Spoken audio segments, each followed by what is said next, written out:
बाळाला खाऊ घालण्यासाठी अगदी 10 मिनिटात तयार होणारी ही गव्हाची पेज तुम्ही नक्की ट्राय करा.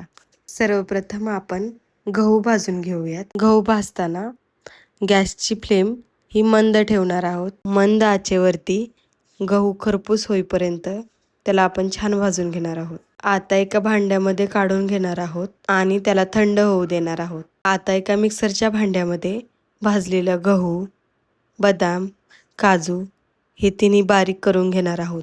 आता एका कढईमध्ये तूप घेऊयात. त्यामध्ये चमचाभर तयार केलेली पावडर आपण टाकूयात. थोडंसं परतून घेऊयात आणि त्यामध्ये टाकूयात दूध. त्याला कंटिन्युअसली मिक्स करूयात जेणेकरून गुठळ्या होणार नाहीत. 4 ते 5 मिनिटं मंद आचेवरती चांगलं शिजून घेऊयात. आता गोडवा येण्यासाठी त्यामध्ये डेट्सची पावडर टाकूयात आणि मिक्स करून घेऊयात. एका बाउलमध्ये सर्व करूयात. तयार आहे बाळाचा खाऊ. हे प्रीमिक्स जर तुम्ही आधी करून ठेवलं तर हा खाऊ बनवायला अगदी सोपा जातो.